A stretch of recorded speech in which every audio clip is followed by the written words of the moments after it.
I'm Norman Badillo, and I'm Senior Producer Art Manager here at Other. I manage any off-site groups, but I also manage within the studio itself to kind of bring it all together. So that's my main role. My name's Nick Bruti. I'm the art director here at Other, and that means doing kind of a bit of everything, especially in a sort of small independent company like this. So setting the tone for how the game looks, the quality of it, what new decisions need to be made, especially with this game, where there's an art look established, but there's a lot of new stuff that we have to generate that has to fit inside. I manage teams around the world. So what I have to do with Nick is that we have to kind of coordinate it so art is constantly moving, right?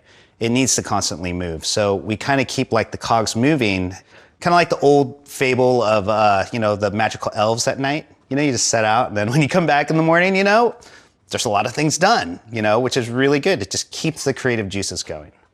I didn't play at the time, but I do remember it, because I was making games back then too. And so I recognized kind of a lot of how things were built and how things looked and the limitations that we had. So when it came up, I was like, oh, it's almost like, it feels like I'm remaking one of my own games in a way, from back in that time. Going back and actually looking at the game again, it really brought up the old processes that we used to do on the PS1 when we used to work on it and develop on it back then. So it's a very familiar feeling, right? Yeah. Those really, really small textures and no shaders and the limited polygons, like compared to the 100 polygon characters or the really, really low polygon worlds to now, it really, development has gone a long way. The scope of the game is so much larger than the original, even though we're staying within the confines of that sort of original gameplay. But yeah, 100 polygon character going up to like 10 to 20,000 polygon character. Our characters have to look like you could drop them in a TV show or a movie, and it worked just fine. And so in the original game, they have like 50 plus characters, which was a lot back then too. But when they're like 200 polygons and one texture, tiny little texture, it doesn't take that long to make it. But it takes us a lot of sweat, a lot of hard work. But even the teams themselves back then were really, really small too. It could probably be handled, PS1 development could have been handled by 20 guys, max, right? Maybe, 10 to 20 guys can make a PS1 game and make it really, really good. With some development teams, maybe not all, but nowadays you have like a team up to 50 people, 60 people trying to get this all together. And you kind of have to spread yourself out, to these larger teams so you can tackle all these little areas to bring it up. So imagine where we wanted to take the game and married with the technology that you had, because we didn't know which technology we were going to use when we started and what's going to be best for us. Maybe keep it really simple, focus on the gameplay, reproducing the original game as close as we could. But very early on, we did a couple of tests, and it instantly gave us kind of a vision of where we wanted to go. And that sort of helped unlock a lot of things, is once we had that tool, we could play around live very, very quickly. And at the same time, we were working on exploring concepts of what these levels could look like. Because in the original game, everything fades out to black within about 30 feet. You don't see anything, you don't see what these worlds look like. There's no hill in the background, stuff like that. So when we realized that we couldn't really have that same effect on a modern game, people kind of want to see a big, lush world. But we still want to make it spooky. So we had to reimagine how this world would extend beyond that camera in the first game. But also on top of that, the PS1 game, it didn't have any details at all, right? It was very much limited to the technology of the time. So our goal visually is to kind of delve into what people remembered and not taint that, but also give them glasses so they can actually see all the little details in order to modernize it, which was a huge challenge. So it had to start off with the PS1.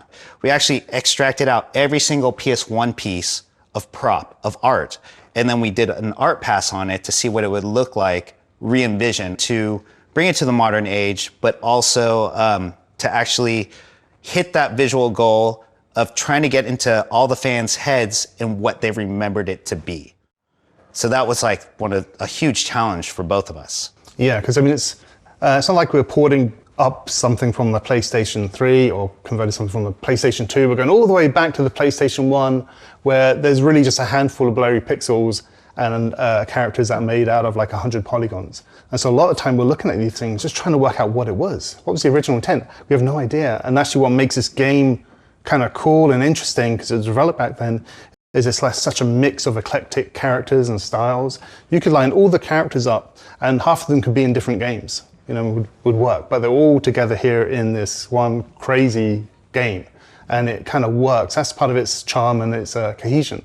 So working out what those characters were and then trying to do our modern version of that without losing that sort of eclectic thing, without getting too professional and smooth about it, without too overly stylized in one direction.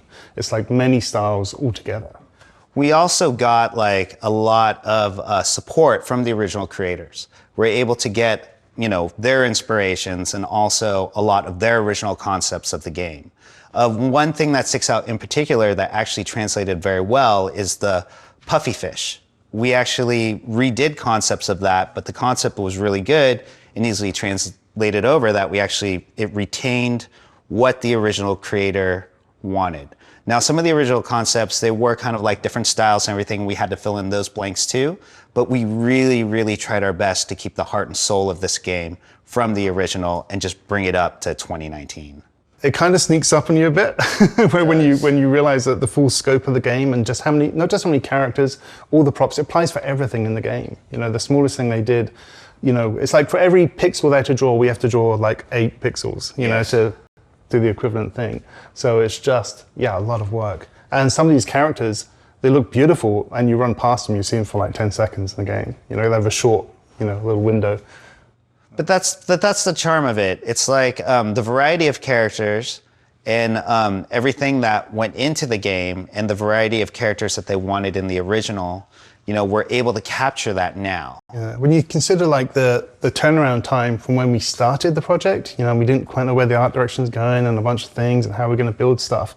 So we start with a character, a bunch of different concepts, going back and forwards with our outsourced partners, coming back in, making adjustments here and there. Okay, we'll take it to a model. And that whole process can sometimes take like 3 weeks or something, right? And now with your 24-hour cycle around the world, something like that cutscene, a complicated thing with many different parts, comes together in like days now. Yeah. We're really flying. Yeah. For me, the impressive thing is how live everything is. And when we talked just there about how quickly things are moving, so, our development project, is up in the cloud. Sony are working on it, we're working on it, our outsourcers are working on it. Sony doing audio and many other things, and it's all moving incredibly well. So it's just sort of impressive as an organization, and also how passionate Sony are about the project. It's really nice to have a passionate partner rather than someone who's just like, hey, could you just fill this game out for us? We need to fill a catalog out or something. No, these guys are on it. Like George is on the phone every day, and he's playing it every night. And you kind of need that too, because we're down deep in the game and it's hard to see things at a certain level when we're moving so fast. And so Sony are on it day to day. They know where the game's at, they know the progression, they know, oh, you missed this thing, or there's that thing, and everything's sort of kept at a constant boil. We're all one big team. Like, I don't feel like it's Sony and us or anything like that. I feel like we're in it together. And that's a really good feeling to have with a partner. Especially as we saw the game from where we started actually grow, our understanding of what the game kind of needed to be grew. And Sony were like, yeah, absolutely, let's go, let's get there. And so we've changed our plans a little bit along the way, and the game has grown and is better for it. It's very supportive. They're very supportive, which is great. My name is Justin Rosenthal-McCanvick. I'm a senior animator. I've been in the industry for 15 years. I started off as an artist animator, focusing on whatever needed to be done, wear a lot of hats, and since then I've been able to focus on animation, and I'm here at Other Ocean, and I'm getting to work on MediEvil and animate Dan Forrescue, which has just been a super fun experience. Hi, my name is Emily Chen. I am a game animator here at Other Ocean, working on MediEvil. I've been working as an animator in the industry for about 6 years. It's definitely been interesting because like everything in this game is different. in terms of the characters. So, one day I'll be animating a really cool dragon, like a Dragon King, and the next day you'll be told to animate a spitting plant. We've been able to go in and rig up Dan's face and give him a lot more tools in his toolbox to emote and to express himself. And that has been loads of fun in terms of animation, because he's just a very fun, quirky character to play with.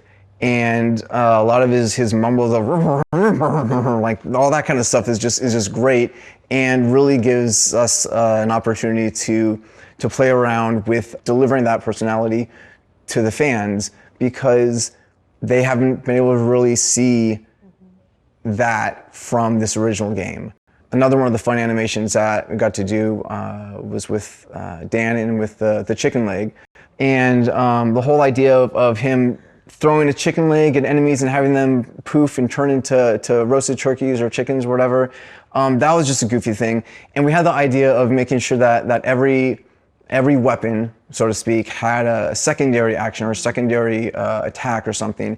And when we got to the chicken leg, it was kind of like, how we're already like throwing this chicken leg at enemies, like what's the secondary thing?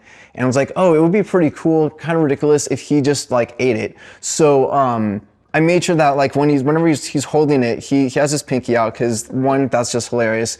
But I just got to do like this really fun animation of him sort of looking at it and then like gnawing away on the chicken leg as best he can without a lower jaw. So that was just fun to do.